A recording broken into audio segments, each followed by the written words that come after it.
Hello and welcome to Roll History, a low DC dive into D&D through the ages. I'm your host, Sammy. Bum bum bum bum bum bum bum bum bum bum. Hi, it's me, Alex. I'm also here. Hi, Alex. Bum bum bum bum bum bum bum. Bum bum bum bum bum bum bum bum bum. I saw a werewolf with a player's handbook in his hand. Bum bum bum bum bum. Walking through the streets of Waterdeep in the rain. He was looking for a place called the Yawning Portal. For to get down to Undermountain. Do do do do do. Awoo. Werewolves in dungeon. Yeah? Yeah. Awoo.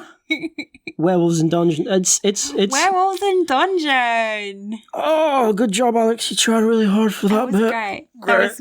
That was great. Oh. So, listener, if you're not entirely 100% certain, today's episode is about lycanthropes. Lycanthropy. Lycanthropy. Werewolfism. Wooness. Okay, since it is the spooky day, we're all... Spooky time. Yeah, there's all children. They're around. They're hammering on your door. They're after your... I nearly said yams then. They want your sweet treats. They want your yams? They want your yams. They're not getting my yams. I like my yams. My yam time. Yams, more like yums. But we thought, hey, let's talk about one of my favourite monsters. Werewolves. Oh, right. Mimics? Mimics are my favourite monster. But, werewolves are scarier. Werewolves are more Halloween appropriate, I think. You know, like vampires and mummies and, traditionally Halloween-y monsters. Why are you looking at me like that? So the kind that are on breakfast cereal. Yes. You got your... We're in England, so we don't have them here. There's Count Chocula. There's Yummy Mummy. What? No, isn't that like a weird, No. It's a breakfast. There's Booberry. Booberry. Which I think has a Frankenstein on it. Are these American cereals? Yeah. Oh, okay. We don't get things like that over No, we here. only have Special K. And Cocoa Pops. Nope. The state cereal... I got some fancy cereal today, actually. We're getting off topic. It's chocolate and salted caramel granola. I know, right? I like to pronounce it granola. Granola. Anyway, so werewolves, lycanthropes, D&D podcast. Here we are. Let's begin. Let's begin the adventure. So, Sammy, what's a werewolf? Well, please tell me. First, I have to say thank you, because pretty much the main inspiration for this was a Wizards article by Bart Carroll called Halloween Monsters. And it was basically just talking about classic Halloween monsters in D&D. And I was like, special Halloween episode about werewolves. We can do it, yeah. We are doing it, in fact. Yeah, sorry, what was your question? What's a werewolf? What's a werewolf? I had to think there. Big wolf. Bark bark, change with moon. Well, that's... Yes. Weird bad disease, or maybe curse. Okay, is this like the cliff notes at the start, or is this your style of the entire... No, that's just my cliff notes at the start.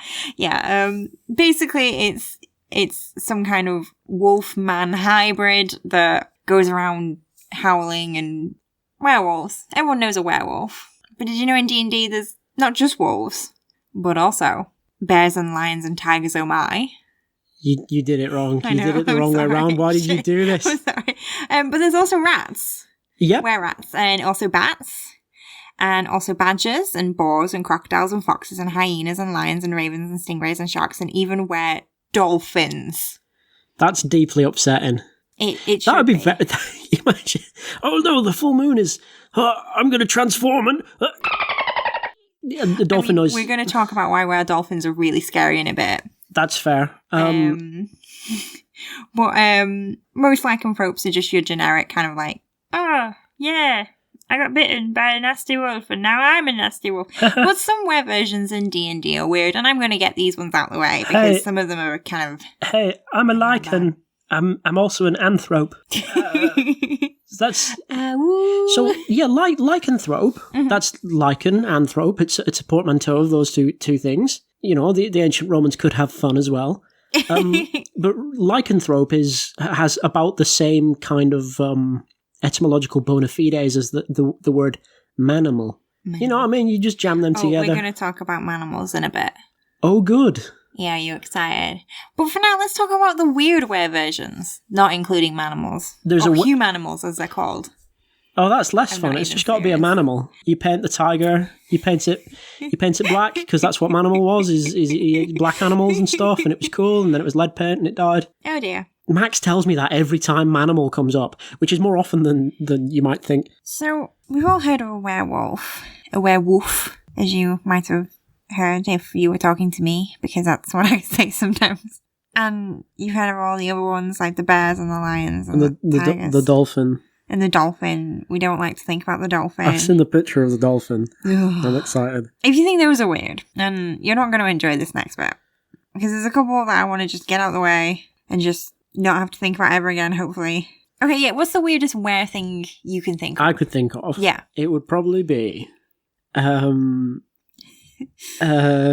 were jellyfish. Ooh! That'd be fucked up. Yeah, how would they bite you? It'd be like a stinger, but it'd just be like a guy would be like, "Oh no, it's transforming. Oh, the moon's out." And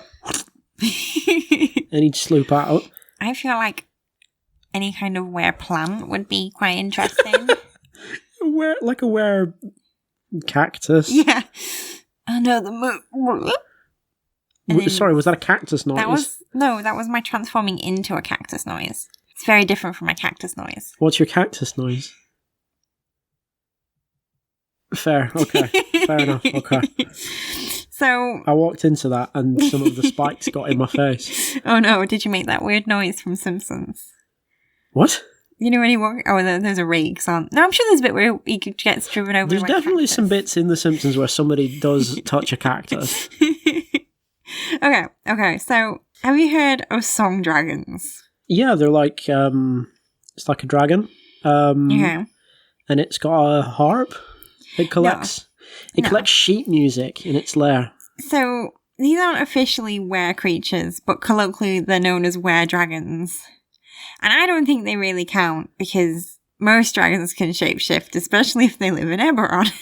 Yeah, dragons are known for like, hey, this dragon might be an old dude. Isn't that's Bahamut's whole thing? Like he's a dude with canaries. Yeah. He's a guy with a cart and he's got loads of bird cages on it and shit. Is that real? Yeah. One of Bahamut's ways that you'll find a kindly old man and he'll be like, hey, I need to get my birds out, and you'll be like, oh, hello, old man. Here, have this silver penny, and he'll be like, hey, I'm Bahamut. And then Bahamut, like the witch thing that they do. That they're like, oh, would you help an old nasty looking crone? And they're like, oh no. And then she's like, oh, I'm actually a beautiful sorceress, and now I'm going to curse you. It's sort of like that, but with Bahamut, more inspired by Odin. And Odin traveling with his big hat. Yeah, his big hat. Yeah. His big hat.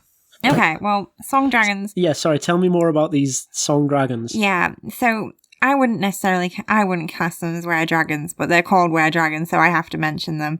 But they're a race of dragons. Cool. Apparently they're similar to copper dragon. Copper dragons, yeah. Copper dragons. Copper dragon. And they can shapeshift. This all seems fine so far. They're all female. Oh.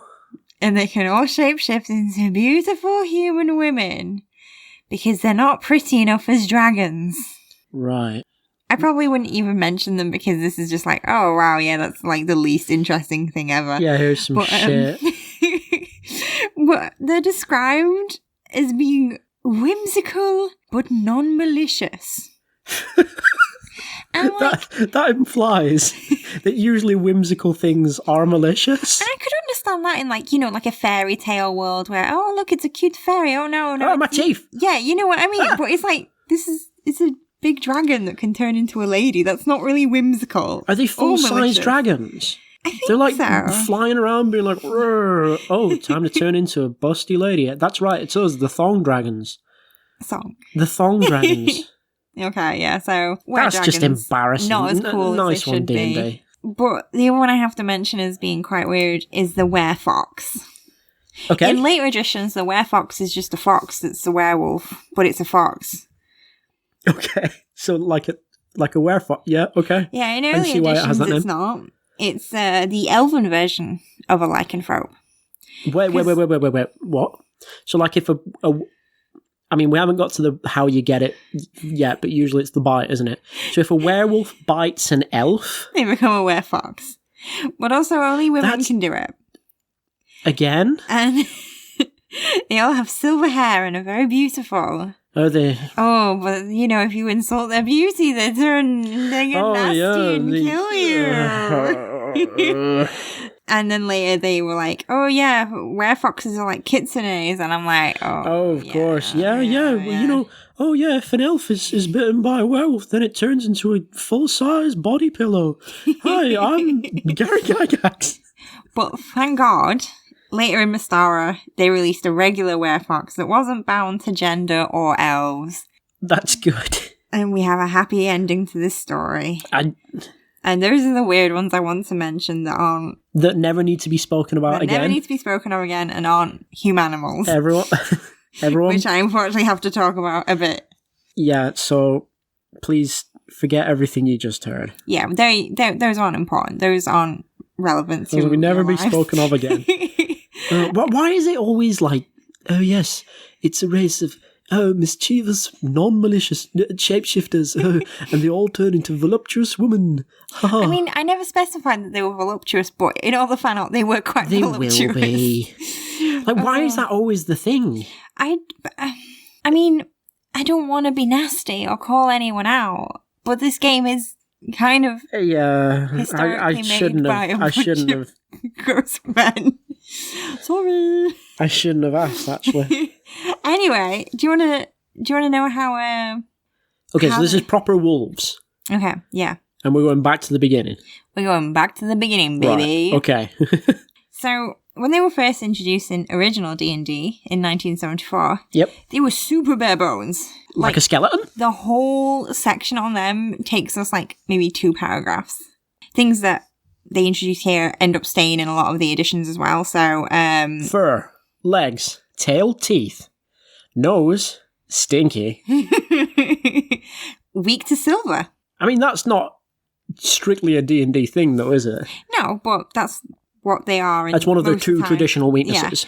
Yeah. They're weak to silver. That's one of 2. Did they have the second one? They are weak. They don't like wolfsbane. No one likes wolfsbane. Yeah, nobody likes wolfsbane. It's rubbish. So basically, to become a lycanthrope, you have to take 50% damage from a lycanthrope. 50% of your health? Yeah, 50% of your health has to be taken by the lycanthrope. The lycanthrope has to come in and box up your HP with his claws or his teeth. Or whatever. I'll have this. Thank you. Yes. He's like, I'll take that. Thank you. Yes. Now, listen. I've taken 49 of your 100 HP. If I tap you now, you will become the wolf. But you're in a dungeon. You've just been attacked by a lycanthrope. Okay. You've lost half your hit points. Half total? Yeah. So I'm a wizard and I've lost 2 hit points. You've lost 2 hit points.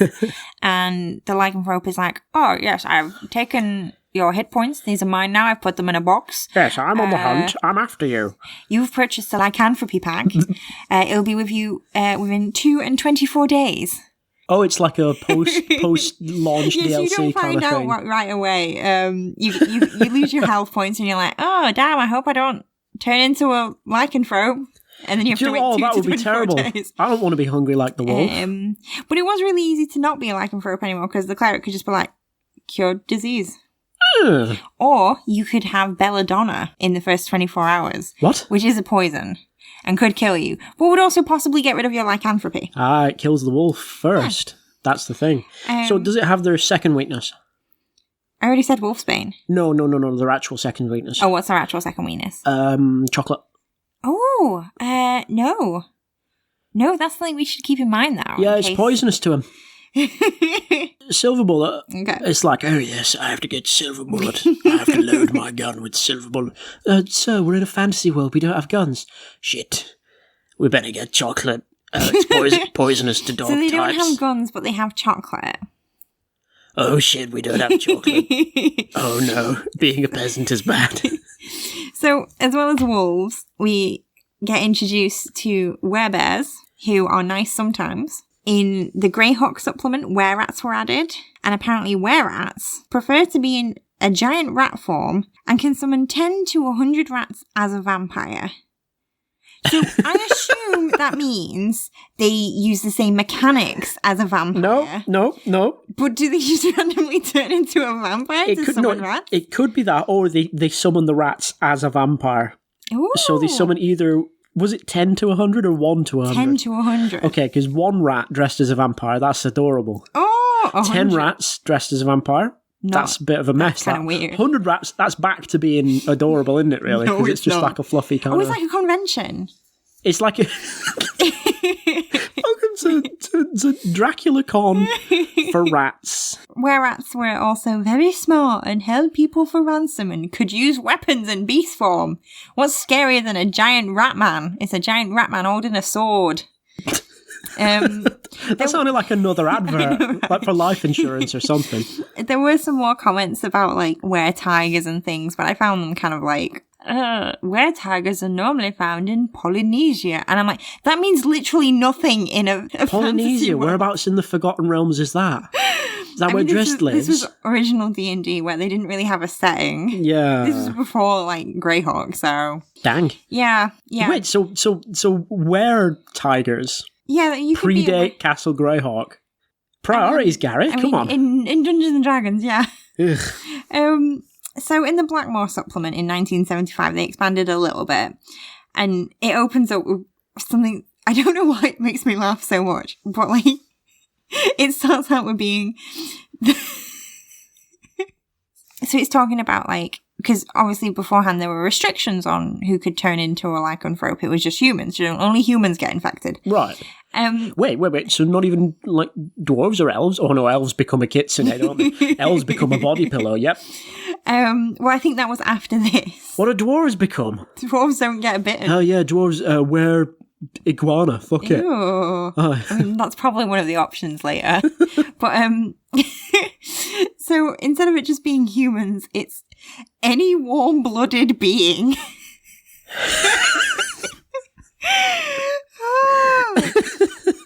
There's a fun thing of going from original D&D to later editions where things go from strangely specific to wildly general. I know, right? Well, that I can expand on that a bit more actually, because apparently, if you're bitten by a lycanthrope in the spring under a full moon, only a 10th level cleric can cure you. Oh, dang. There aren't any rules for any other seasons. Just specifically the spring one. So if it's like a few days before the spring equinox, the equinox is halfway through, isn't it? Never mind. If it's a bit before spring, anyone can do it. But then spring, nope, only 10th level. And this is any warm-blooded creature as well. So if you're kind of nasty, you do a bit of a profane ritual with your radiators in your house. Oh shit. Technically, then you get a dog to bite it. No. And then you've got a werewolf radiator. And that's going to be my character concept for this one shot we're doing. Oh my god. So you get bitten by a werewolf, you become a lycanthrope. Whoops. Your human form will retain the intelligence in the beast form. And the same goes if an animal is bitten. So it sort of just glazes over the fact that, like, if a werewolf bites a regular dog, the dog would turn into a werewolf, but still be as smart as a dog. That reminds me of that time I saw a werewolf and it did have fleas, and it used to scratch itself with its teeth, and sometimes the fleas would turn into full-size werewolves. Oh my god. One thing I did like is that it sort of addressed how a character afflicted with lycanthropy might end up with like a split personality.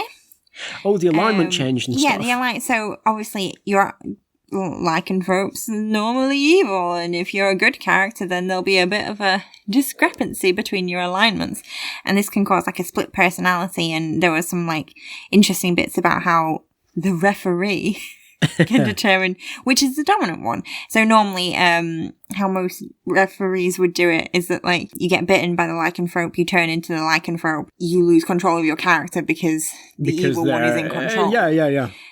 They just sort of expanded it a little bit. That really is in line with the way that werewolves are represented in kind of gothic horror as well, isn't it? Like it's an uncontrollable monster that you can use to fight Dracula. But only when you're played by Hugh Jackman. Yeah. At the end of the film.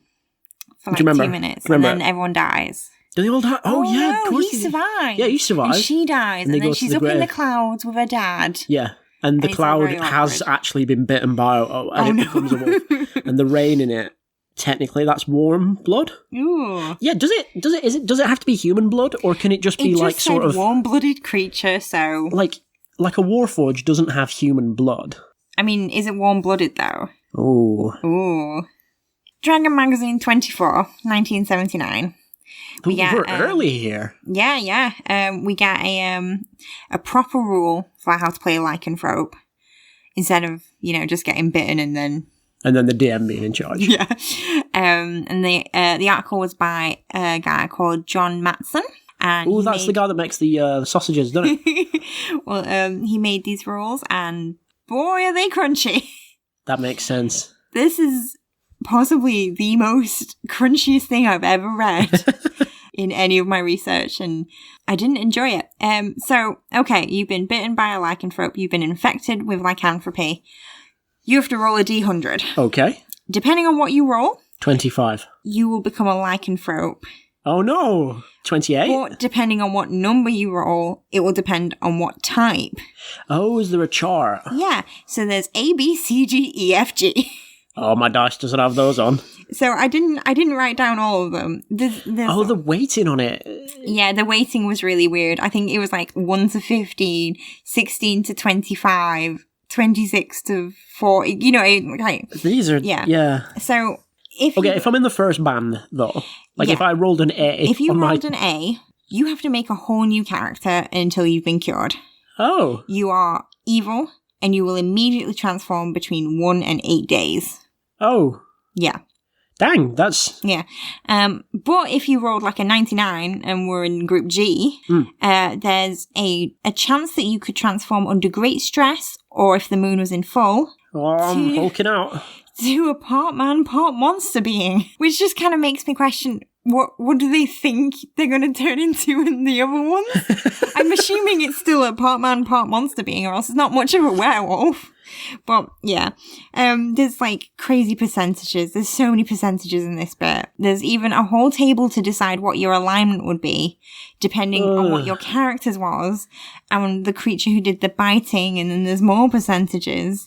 You have to make a new character sheet. There's so much crunch. Ugh. There's so much crunch. And then there's just like this like little anecdote that was like, because obviously he's put like stats to the different creatures that you take on while you're in those forms. And he's like, oh, I've given bears more intelligence because I think the bears are forest guardians who are very clever. I've given the sparrow most intelligence. Oh, bears don't have any constitution though because they hibernate and don't do anything. Whereas a wolf is out hunting and in the wild. I'm paraphrasing, but this is legit things. A bear doesn't have constitution because it goes to sleep for a few months. And then there was this really funny tidbit that I have to read where to you. what? Tidbit. Oh, I thought you said pig bit. I'm like, oh yeah, werebores, yeah. Yeah. So lycanthropes in their humanoid forms are more hairy. Okay. Note that this will be human hair growing in ordinary patterns. A man's beard, for example, would become more thick and heavy. Right. Brows grow together and body hair becomes more evident. Fair enough. Women, however, will not grow a beard unless they are already predisposed to do so. And I'm like, let women have beards. Come on. Yeah, some women have facial hair. That I know that whoever wrote that wasn't trying to be inclusive, but thanks. Speaking of anecdotes, I'm trying to think when's the best time to talk about the werewolf that I used to know. You're laughing, but I'm deadly serious. What?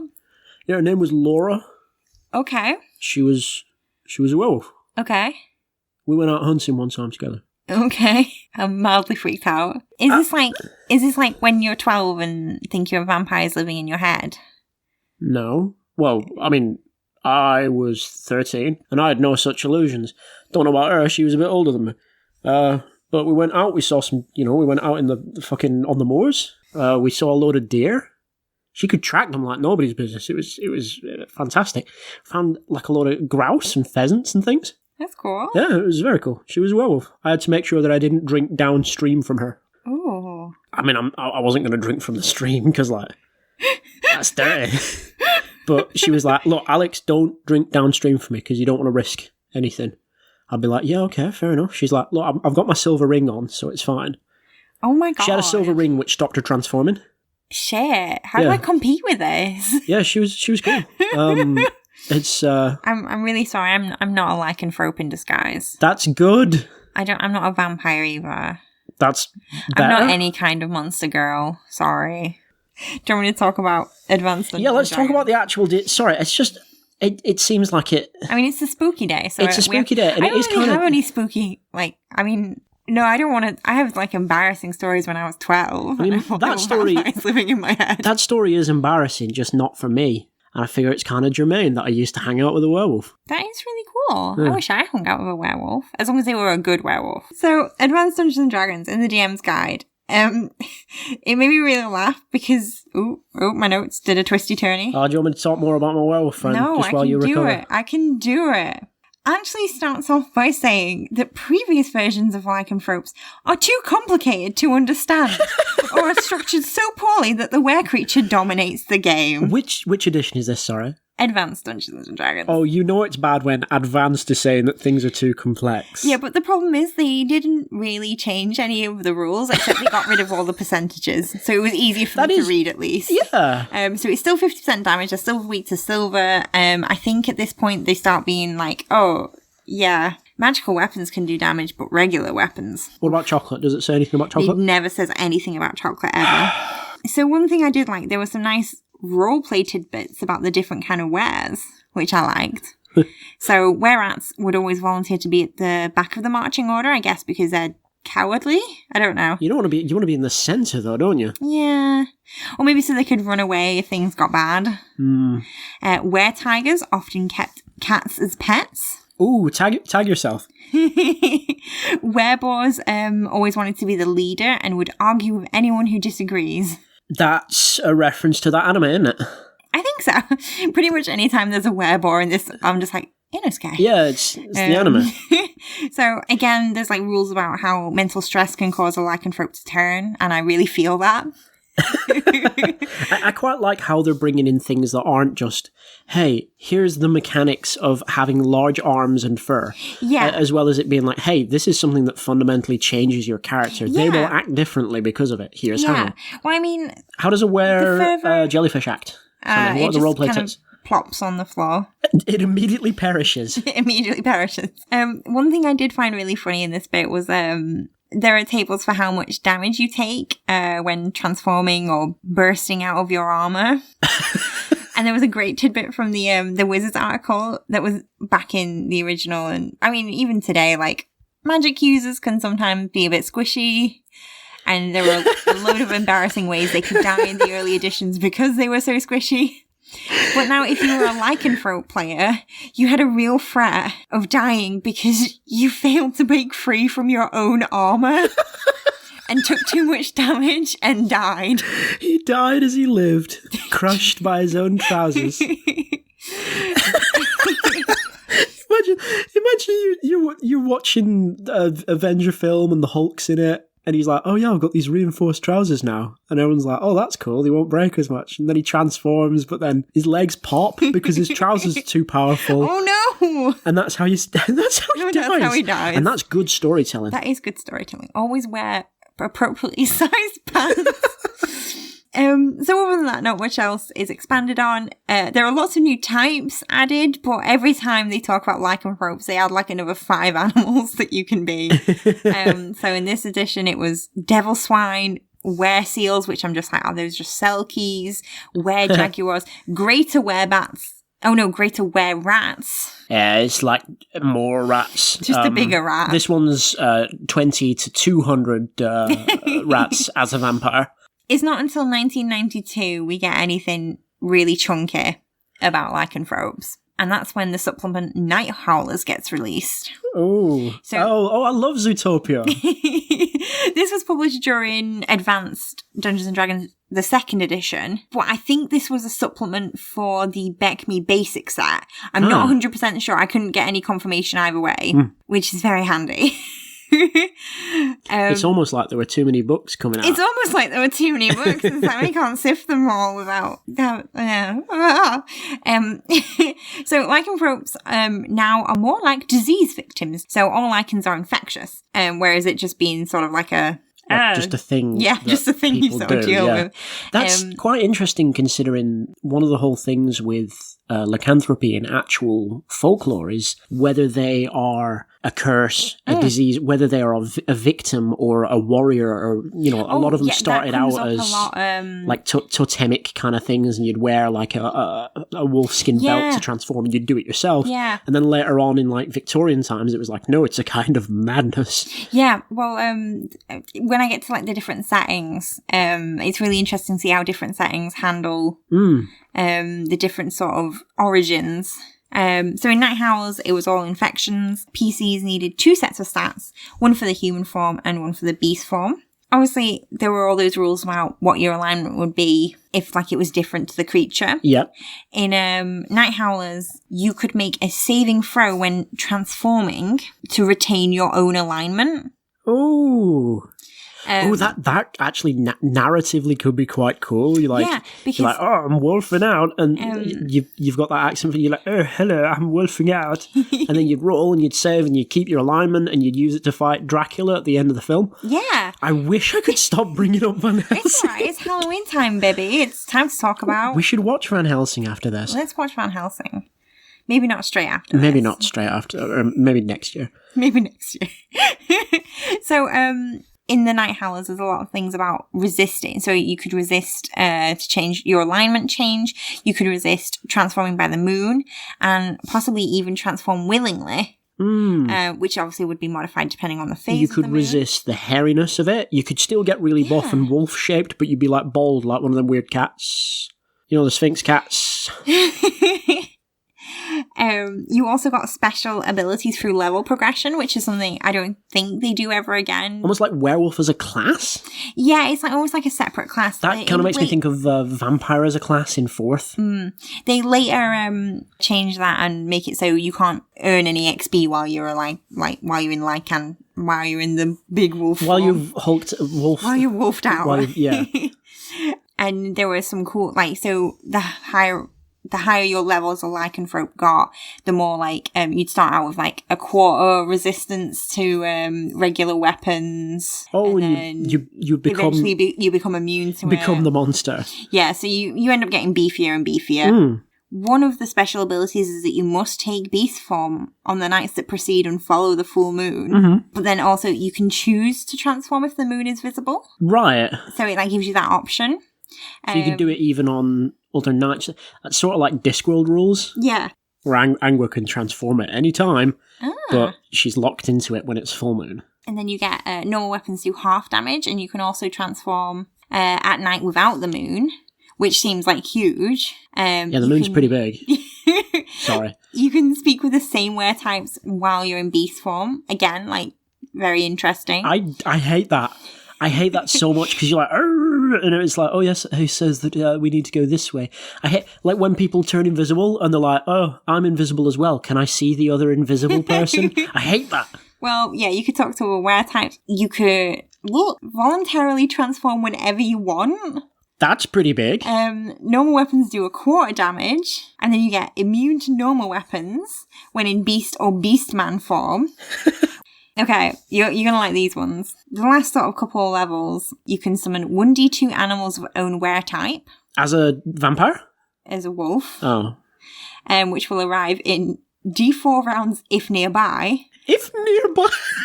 Or 2d4 if in the general vicinity. Oh no, 1d4 rounds if nearby and 1d4 turns if in the general vicinity. That seems already quite strong, but it gets even stronger. By 8th level, you can summon 1d10 animals of own were type. And then after that, it increases by 1d10 every 4 levels. Oh so my a God. 12th level werewolf could summon 20 wolves. How do you said before that you couldn't gain XP while in wolf form? That was in other editions. Oh, so right. In So in this one you... Yeah, you can... Yeah, there's like... These are like the special levels. So it had its own sort of level progression as a lycanthrope. Like, after that, you think it must be pretty cool.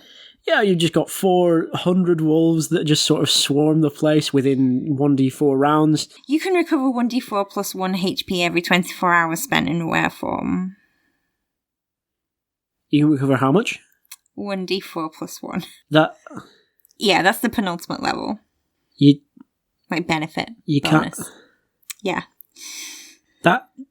Yeah, I know. It's like, okay, so it's just like, oh yeah, you can summon 20 wolves, and now you can get 1d4 plus 1 HP. The whole thing, like, they really put a lot of effort into the features that you get at early levels, and then it really kind of like petered off towards the end. It's like the Neon Genesis Evangelion of character classes. As a whole module, it wasn't super well received, to be honest. Yeah. So obviously it's trying to bring a level of like complexity and intrigue to Lycanthropy that obviously wasn't there beforehand, but it just didn't compare to other werewolf games like Werewolf Apocalypse and Werewolf the Apocalypse. You know, those ones that are like based around completely. Yeah, we can have an apocalypse of werewolves as well. Look, if you just shout. Especially in terms of PC creation, and it ended up being more about like physiology than psychology, but it had some fun scenarios in it, so you know what, I'm glad it exists. I'm happy. Yeah, my were jellyfish, he's going to get to level 12, he's going to summon a rain of other jellies, and then a crocodile, and then we're all going to fuse together and grow huge. Ooh. And that's going to be my secret full power, where we all combine together like a Voltron, but made of jelly, like a jelly, like a... That sounds delicious. I've gotten... Can I eat you? No. I'm going to eat your jelly. If you eat a werewolf, do you become a werewolf, do you think? No, because you have to lose hit points. I think I would lose hit points if I tried to eat a werewolf. Only if it was poisoned. So if you poison a werewolf, if you poison a werewolf and then somebody eats the werewolf, they will become a werewolf. Yeah. Which leaves you with the same amount of werewolves, to be honest. So it's not really very helpful advice. This is... Oh, what's that? Oh... There's a trick-or-treater at the door. Oh no, we better go give them some candy. Was that a Paolo Nutini voice you just did? It was, yeah. That was horrible. Because I really don't like that song. It sucks. It's his worst song by far. It makes him sound like he's 90 years old. Just give me some candy. Oh my god. Well, we've got the horror quotient up. Yeah, join us after the break if you want. I'm going to eat some chocolate. Okay. I'm not a werewolf, so I'll be fine.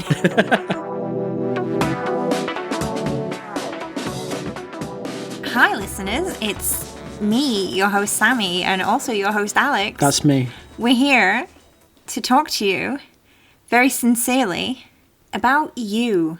I know it doesn't sound sincere the way that Sammy's saying it, but it really is.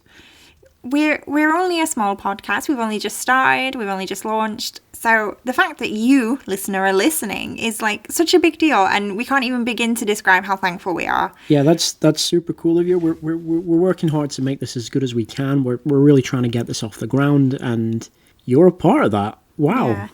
If you do enjoy the podcast, and I really hope you do, if you could leave us a review or, tell your friends about us. If you think you got a friend that... No, if you have a friend that you think would enjoy it, not if you think you have a friend. You probably do have friends. Of course you do. You're cool, and you listen to good podcasts, and you tell your friends about them.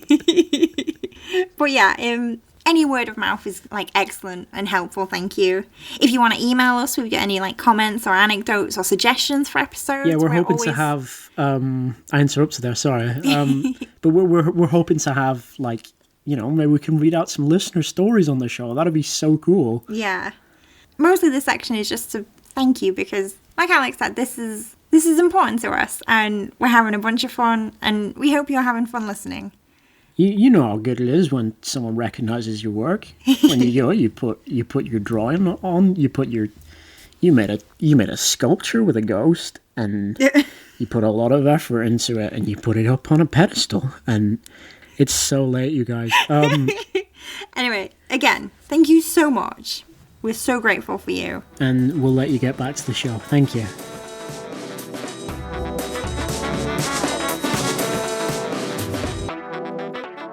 Hey, you guys won't believe it. The kid at the door turned out to be 100 rats dressed as a vampire. And I had to give them each a piece of candy. And now we have no candy left. We've got none left. And as a result... we've had to board up the doors. We've had to... The kids around here get pretty rowdy. It's scary. I'm frightened. Yeah, I've freaked myself out. Okay, let's jump back in and ignore all the banging at the door. Okay. And the screaming of the children.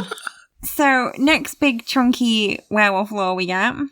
1999. It said I've been to the year 2000. Not much has changed, but we are all werewolves. This was the year before. Was that? I don't know any songs about 9. Oh, I do actually. It's about how tonight we're going to party like it's... Is there not one where it's... Oh no, I'm thinking of 1989. Is it Prince? Yeah. Is it Prince? Yeah. Dragon Magazine 266. The whole issue had a shape-shifting theme. Ooh. And we got some lovely player options. It's time to talk about humanimals. Please, Mr. Manimal was my father. Call me here. So I only really skimmed this article because at first I was like, oh, it's different options for different animals for you to turn into. No, it's animals that can transform into people and have a half beast, half human form.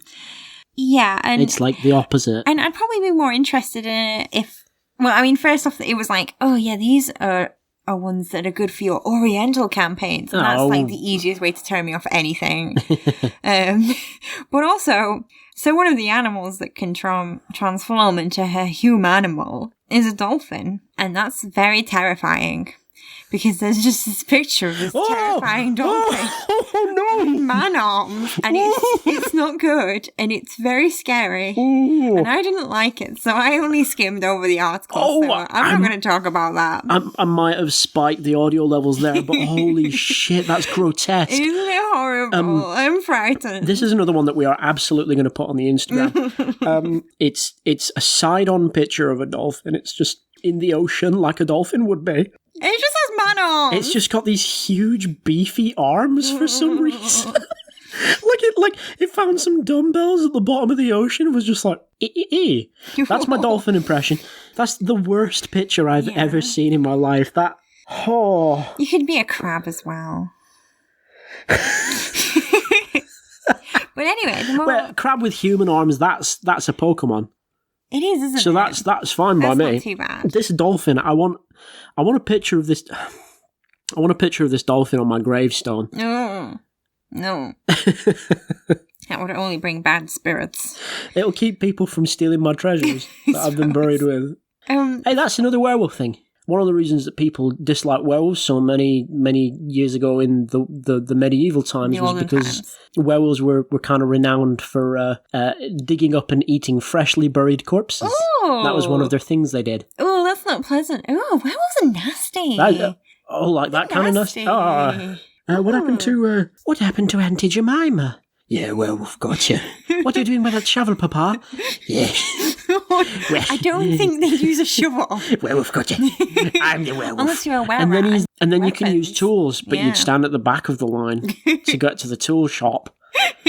To go to B&Q. Do you know that 90% of all purchases from B&Q are made by were-rats? I don't believe that. That's true. It was in Dragon Magazine 266. Okay, well, another thing that was in Dragon Magazine 266 is were-mages. So these are lycanthropes who can do magic. It's special magic that only lycanthropes can do. Oh, I was bitten by a wizard. Now when the moon is full, my head gets really pointy. So I don't know I can't remember if it was just it's just special lycanthropes who are like, I can do magic now. And it's special magic that only they can do, because if a non-lycanthrope tries to cast were magic, it only has a 75% chance of being able to use it, because obviously it's designed for lycanthropes who communicate in different ways now that they have giant teeth and claws and stuff and can't make human word noises. Because obviously as a caster, you're supposed to make noises with your human word mouth. These new spells, some of them are for lycanthropes. Do you want to maybe guess what they would do? Yeah, okay. Wolf ball. No. It's fireball, but made of fur. Okay, no, they're spells to make your claws sharper. You can do that anyway with a nail file. Instantly transform into your lycanthrope form. You do that anyway. Or turn someone else into a lycanthrope. Anyway, by biting them. These spells are rubbish. And some of the spells have been made to use against lycanthropes, so I assume this is like special were magic that non-lycanthropes have learned to use. It's were magic for, that lycanthrope that just really... I've made a spell that squeezes lycanthrope's testicles. I'm going to teach it you. No, thanks. I don't want to learn it. All right, it'll be useful. No. Be nasty. They were more like how to resist lycanthropy or make your weapons silver or stop them transforming. These are rubbish spells. Right, Sammy, right now. It's our podcast within a podcast. It's called Things That You Can Use in Your Games. Things that you can use in your games. And... we're going to give you a werewolf-based spell that's not stupid and bad. Do you want one to help lycanthropes or one against lycanthropes? I want one to help lycanthropes. Okay, I'll do one against lycanthropes. Do you want to go first or me? You can go first. Oh, good. Okay, so this is a spell. It is a first-level conjuration spell. Okay. Oh god, do we have to pick the school of magic as well? I'm just killing time while I think. Okay. And what it does is it's a transmutation spell that transforms any non-magical weapon into a squeaky toy version of itself that has peanut butter in it. Oh my god. And you can use that, and if you do enough damage to it by getting it in your teeth, you can restore 1d6 hit points. In those meat teeth. No! Okay, so a spell against lycanthropies. Mm-hmm. Okay, so I don't know what school. I think it'd be abjuration. Okay. But you cast a big wall in front of you, like directly in front of you. Right. And it's invisible. Okay. But lycanthropes can't go through it. So it's like a big glass wall that they just run into. It's a screen door. It's a screen door. Yeah. For my resistance one, it'd be like chocolate ammunition. You just really want some chocolate, I think. Just shoot it right in their mouths and they do perish. Is that why you're happy you're not a lycanthrope, so then you can eat chocolate? Listen, we all have crossed the bear. We all have crossed the werebear. So in this issue, there's been some interesting things, but the real reason I actually looked this issue up was because I found out that in Dragon Magazine 266 from 1999, there are rules for giants contracting lycanthropy. Ooh, that's good though. So shit, that's really good though. Yeah, I'd never even considered the possibility. So damn. Yeah. Okay. Some ground rules. The bigger a giant is, the more likely it is to be immune to lycanthropy. No, reverse that. The bigger a giant, the more likely it is to turn into a lycanthrope, because that's better. See, the writer was saying that they didn't want to evoke those like sort of rubber costume monsters destroying fake cities. Why not? And I'm like, you've made a poor choice. All there. the cities are fake. It's an imagination. It's D&D. Idiot. So yeah. The closer the giant is to a human, like a small humanoid stature, the more susceptible they are to lycanthropy. That's still pretty cool. It's still really awesome. Cloud giant comes down. He's like, yes. No. There are restrictions on certain kinds of giants. Okay, so cyclopses. Cyclops is barely a giant. Rubbish. So they can be bear or bat lycanthropes. What? Because they live in caves because they have one eye and they like the dark, I guess. Wait, so the kind of werewolf that you become is based on your postcode? I guess. But cyclopses cannot be fox, tiger, or sea wolves. Some aren't susceptible to becoming lycanthropes because, for instance, fog or stone giants, because they're made of fog. I guess they're not warm-blooded creatures, are they? Really? And some are already cursed, so probably won't be affected. What? So I read about desert giants that are already cursed to slowly turn into stone. And you just become a stone giant. And the article was just like, yeah, so if they could cure that, then they could probably get lycanthropy. Well, they're already cursed, so yeah. That's Yeah. Rubbish. Cloud giant comes down from his cloud. He's like, hey, Is thief. this like the end of I was going to say Howl's Moving Castle, that is not the right one. The end of Howl's Moving Castle when Van Helsing fights Van Helsing, that's what I was thinking of. He comes down from his castle. He's like, 3, 5, 4. And he becomes a big dog. So now we're going to fast forward 4 years into the future. 2003, Dragon Magazine 313. And yes, most of this is from Dragon Magazines because who talks about lycanthropy in a main book? Come on. Yeah, most of them are like sort of like the same, really. You take 50% damage, you're a lycanthrope. Oh, they don't like silver. Are they still keeping that with the 50%? Huh. Yeah. They don't like silver, they don't like chocolate, they don't like fun, apparently. I mean, not in 3rd edition, but we'll talk about that. Oh, nice. So, in this Dragon Magazine 313, they introduced natural lycanthropes. So these are lycanthropes who are born into being lycanthropes. They're clans of lycanthropes who have worked together and have a small, happy family until they discover that they're lycanthropes and then they're hunted and killed. Ignoring that part. And their alignments don't have to be evil. Thank God. So you can finally play, just a lycanthrope that isn't, having a crisis. That mental anguish. So they had templates for werebears, boars, rats, tigers, and wolves, and descriptions of what their personalities would be like. So a werebear, they're good-natured and secretive. What? That's just what they are. Alex, you can't argue with this. It was written in a book. They have an extremely strong parental instinct to the point that, not just to their own children, but to, just small, helpless things in general. So, like nerds. Yeah. They like sweet things, hibernating and scratching their backs. Yeah, really liking that Disney one? Yeah. Also, they hibernate too much. That does mean that they have a negative constitution. Yeah.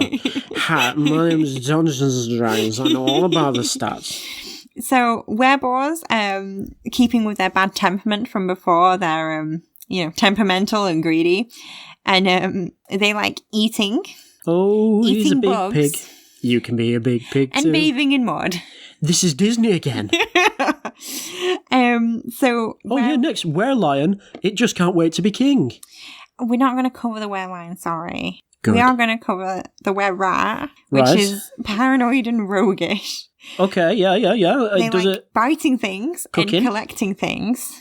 They tend to be filthy because they don't see the point in having rats. A bath.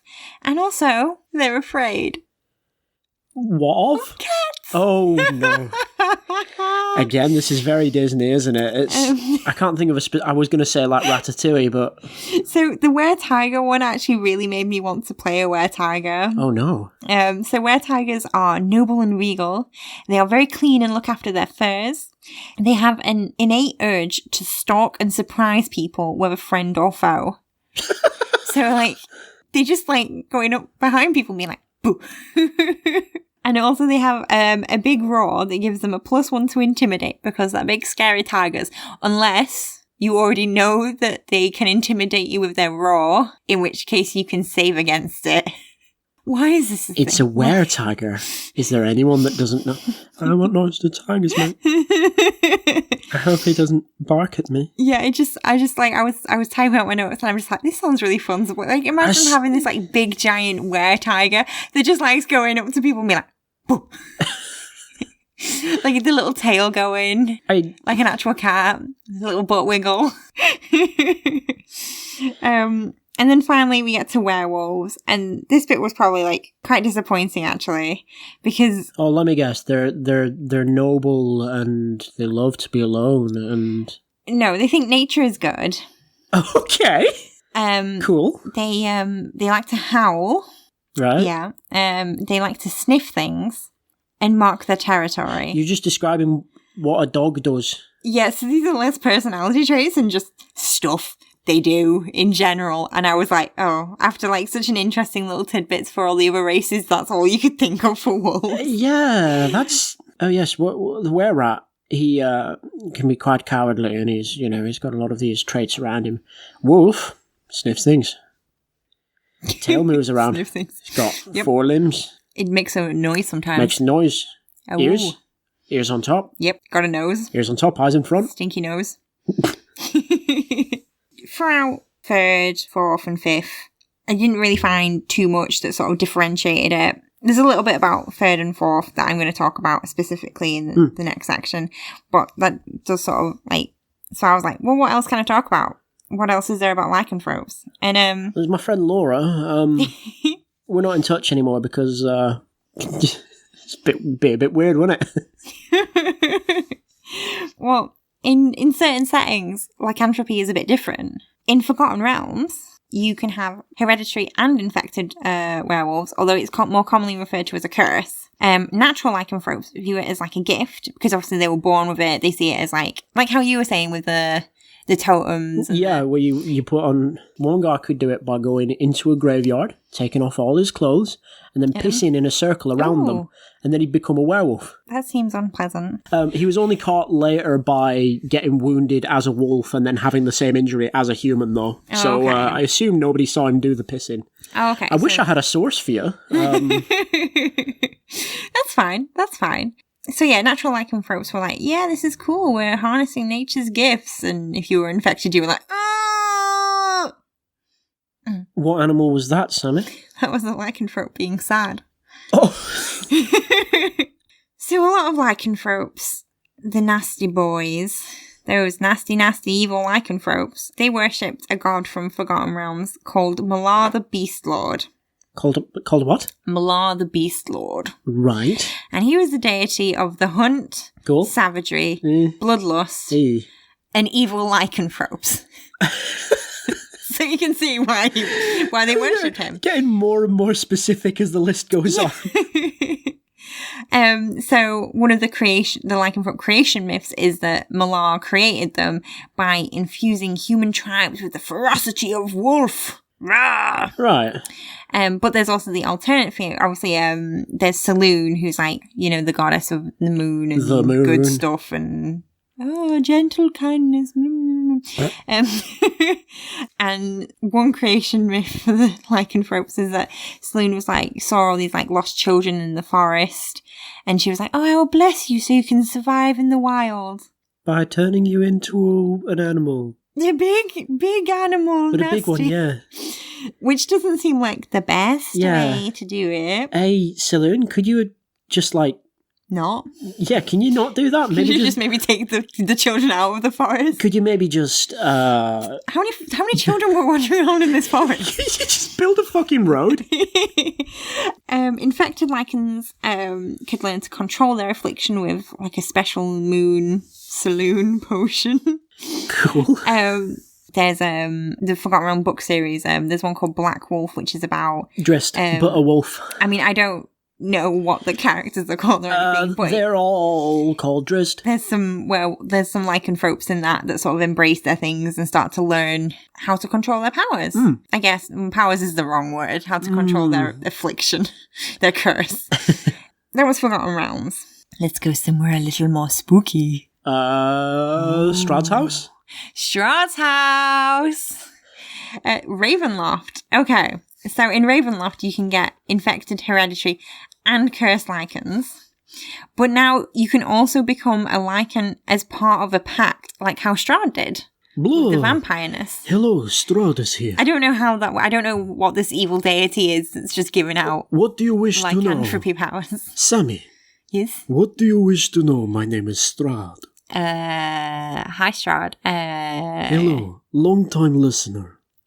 First time person who has appeared under the door as Miss. My name is Strahd. If you're coming in, shouldn't you be asking me a question? Yes. What is your question? How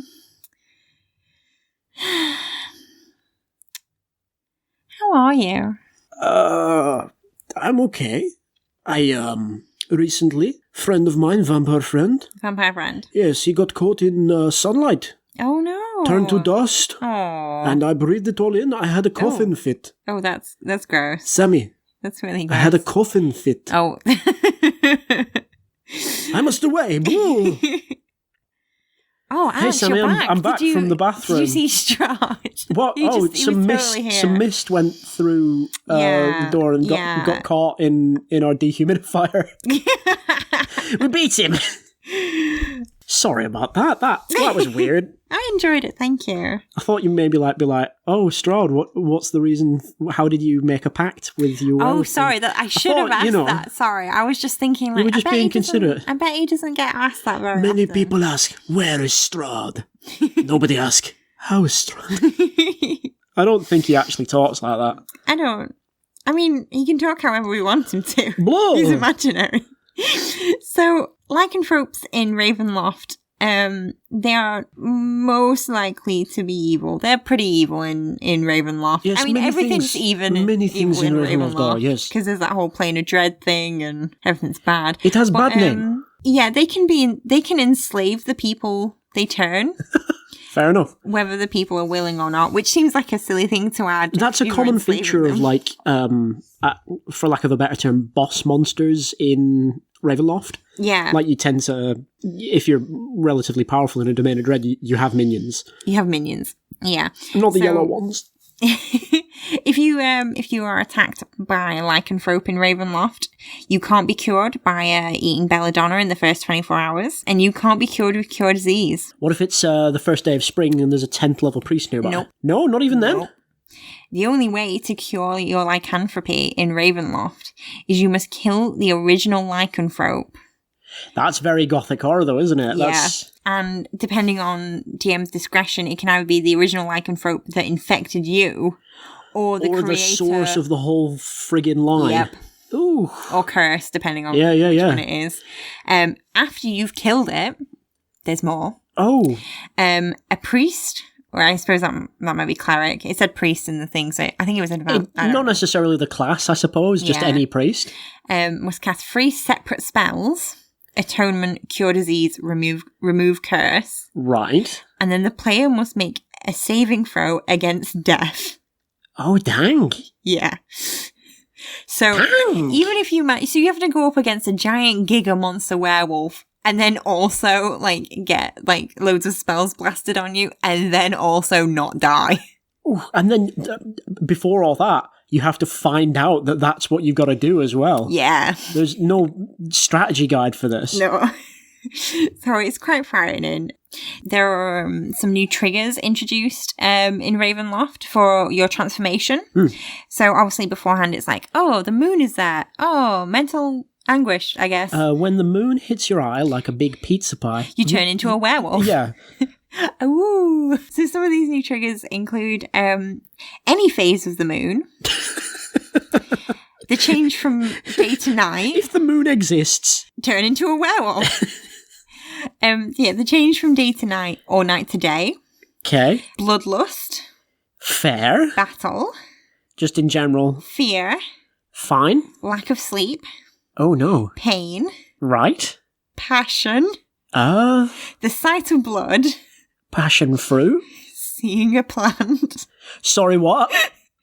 Well, in the actual text, it was like exposure to certain plants. But I'm just like, you see a plant. Ooh. Hey, I'm really enjoying this pizza, but is this what's this on there? Parsley. That was my transformation noise. It didn't end in a woo, so it wasn't very good. Yeah, it was rubbish. I'm sorry. Where was I? Oh, yeah. So in Ravenloft, because things are so evil lycanthropes tend to be evil and go around being evil and killing people and blah, blah, blah, blah. But in Ravenloft, you're so evil that you are more likely to target your friends and family. Nah, that's fair enough. I mean, you've been going around with your party for all this time. You've got the rogue constantly trying to steal things. You've got the bard never stopping with barmaids and things like that. At this point. Okay, so the last setting I really want to talk about, this might seem a bit obvious. Can you guess what setting I'm going to talk about next? Sammy, it's only like our 4th episode. It's Eberron! Okay. It's my favourite setting. So the big thing in Eberron, obviously, is shifters. These aren't lycanthropes. No, and it would be offensive to say that they were. Yeah, but people do confuse them for lycanthropes because, they're humanoids with bestial aspects. And it's offensive. They don't have any official link to lycanthropes, but in universe, many believe that shifters are the descendants of humans and lycanthropes. Lycanthropes. Lycanthropes. They don't fully change. They only enhance their animalistic features. I just wanted to mention that to put it to one side and be like, they aren't the same. Shifters are actually descended from manimals, humanimals even. And they're all from the dolphins with arms. That's true. That's a true fact. No, it's not. No, I'm just thinking about that nasty dolphin. So yeah, shifters, I just wanted to mention it because, like, depending on your GM, maybe in some Eberron games, they will be related. I've always done it that they're unrelated because they're different. But anyway, so lycanthropes are left quite deliberately ambiguous in Eberron in terms of their origin. Most things are, aren't they? Most things are in Eberron because Keith Baker created Eberron, and he has lots of ideas about everything, and that's very cool. He always specifies, this is how it is in my game, though. Yeah, yours might be different. It's actually quite interesting having a setting where you can kind of decide pretty much everything. Like, it's like you've got a universal rule set that you can apply to anything. Oh, I see what you've done. Calling back to previous episodes. But yeah, so in a lot of things in Eberron, they're left deliberately ambiguous just so you can make your own story kind of thing. It's very cool, and if you haven't played Eberron before, you should do it. And this isn't the episode about Eberron, but I'm just getting really excited talking about it. Sorry. It's going to be more than one episode about Eberron, right? In Eberron, lycanthropes can be any alignment, but it's more of a curse in Eberron. So when you're cursed, it will have a profound effect on your personality. Fair. If you have an evil alignment, you're still like bad and nasty and go around murdering and being bad. But even if you have a good alignment, you're more likely to become like a hermit and shy yourself away and become like secretive and that's when you say if you have a good like if your werewolf, well, if your animal form has that alignment. Yeah, so basically like you can have any alignment, so even if you're a good lycanthrope, you're not the same person you were before you were bitten. So you might be a real evil bastard. Yes, my name is Destroyo. And I've been bitten by a bear. I'm nice now. I'm gonna live in the woods. This is my bear voice. There's a lot of like distrust with lycanthropes, even the natural born ones, which are still a thing in this. Like, even though they've accepted it and are like way chiller about everything, when it comes to like lycanthropes versus regular people, there's like a lot of distrust because there was this thing called the Purge. There was a large purge. There was a big purge. Crime against lycanthropes became legal for about 100 years. So 2 centuries before the default campaign setting, the lycanthropic curse was getting stronger. Evil lycanthropes were banding together. Pretty much, they were spreading like a plague. People were terrified that the world was going to end. To be fair, every single one of the wolves would summon up 20 other wolves every time. That's terrifying. Like, you just nip into town and there's just suddenly 20 werecrafts. One of the religions in the setting, the Church of the Silver Flame, they decide to launch a crusade and destroy all the evil lycanthropes and save the world. There's this awful, brutal conflict. Do you think they called it a crusade when they were voting for it? I think so. Like they were like, all in favour of a crusade. Oh, I don't think they voted for it. I assume that one person was like, hey, let's do this. And they're like, oh shit, we better do it. Did that big candle do it? I think so. That big candle they have? A big candle. There's this brutal conflict, and they appear to break the curse after a long time of fighting. Yay! Or at the very least, the lycanthropes aren't getting stronger anymore, and they start like breaking up, and the church sort of like search out any stragglers left behind and kill them. They invent a more powerful pair of pants so that people transforming can be killed that way. And it ends up being sort of like the witch hunts in this, like, it's a cruel inquisition. Innocent shifters and other humanoids are slaughtered by an overzealous sect of the church. During the conflict as well, like, the lycanthropes would, like, stirred up those sort of, like, tensions between people and shifters and monstrous people, and it was all really bad. So wait. The lycanthropes were actually making it worse intentionally. The evil lycanthropes. So what you're saying, Sammy, is that the lycanthropes deserved it? Is that what you're saying? You're saying that the Church of the Silver Flame was right? What I'm saying is, in 3rd edition, they were right. Oh, no! Because in 3rd edition, infected lycans can infect other people. Okay. So, yeah, if one werewolf bites 2 other people... And they both bite 2 other people, and they both bite... It's gonna explode. That is a mess, actually, yeah. However, in 3.5 4th, and I think 5th edition, infected lycanthropes can't turn other people. Huh. I'm not sure if this is just in Eberron or in all editions. Yeah. Which is why I didn't really want to mention it beforehand. I mean, whether it is or not is up to your DM, isn't it? Yeah. But yeah, they can't do that. So it adds this whole new spin on the purge, because fair enough, if the lycanthropes can turn anyone willy-nilly, they are facing an extinction level threat. event. Yeah. If they can't, and it's just a bunch of evil lycanthropes, and then they've gone on to kill all, like, hundreds of innocents, that's real bad. That's really bad. And no matter which way you sort of take it, or whatever history you want, the purge is still felt really deeply in the present day Eberron by the church and the shifters. It's one of those, I really like that. I suppose that's what you were saying, like the changes between editions being something that is almost affecting canon. Yeah. In the actual story and things. Sort of like what they did with the spell plague in Forgotten Realms in 4th edition. I think it's quite just cool. It's so interesting that one little change, which they probably did so like crazy for murder balance. Hobos. Oh, You didn't just go infecting their whole party and stuff, but it changes like this one huge event so much. And then there's someone who like deeply cares about Eberron lore. It's just so interesting because obviously like I'm in a position where I probably blame the church more, because out of the conflict came, like, there was a sect of the church called the Pure Flame, and in my campaign they're still running about trying to persecute people, and I feel like it's such an interesting thing to work with, sort of being able to paint those kind of guys as bad guys and getting to kick their asses.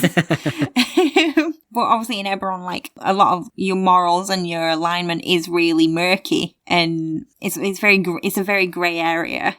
So it's much really like a wolf's fur. So I just find it really interesting that there was this like one little change, and it's made like a big event even more morally ambiguous. It's almost as if it was planned. I mean, it won't have been, but like, it's just really interesting how it's played out. I should probably stop talking about Eberron. I can just feel like all the words just coming up, and I'm like... And then you're going to spoil your campaign, and I'll know all the secrets. I mean, you won't know all the secrets, because I don't know all the secrets yet, because obviously... That's how DMing is. That's how DMing is. That's all my lycanthrope stuff. I've gone through all my notes. The night is almost over. The trick-or-treaters have left. Yes, a wolf took them. That's quite scary. Let's not. We live near the woods, Alex. That's possible. Oh, damn. Thank you very much for listening to the show. Thank you so much. If you've enjoyed, then that usual stuff, please do a subscribe on us. Rate and review. A good one, Click that bell. Click that. Smash that subscribe. Tell a friend. Email us if you've been a lycanthrope in your past life. If you're a wolf, use your paws and a big keyboard to type out an email to us. You can email us at rollhistory@gmail.com. You can tweet us at rollhistory. You can find us on Instagram at rollhistory. It's the name of the show, you guys. I mean, what more do you want? But yeah, did we say tell a friend? Tell a friend. Tell your friends. Or your cool D&D friends about our cool D&D podcast. Yeah. Okay. Well, Sammy, let's see if we can survive this onslaught from all these wolves outside. Roll history. Oh, no. Oh, that's an 18. With an 18, there is a hammering at the door, and you think, no, I'm not gonna answer that. I'm not going to answer that. It's late. It's past 9 o'clock. They shouldn't be banging on my door. Yeah, I can't be doing that. And then you do turn into a werewolf. Oh, shit. From the mental anguish of listening to the knocking on the door. But you're able to... Your pants are fine, and you don't explode because of them. Is it because I'm wearing leggings and they're stretchy? Yeah, stretchy leggings. You did it. We've cured lycanthropy. With leggings. Just get them all to wear leggings. We've done it. The silver flame was wrong. Dang. Damn.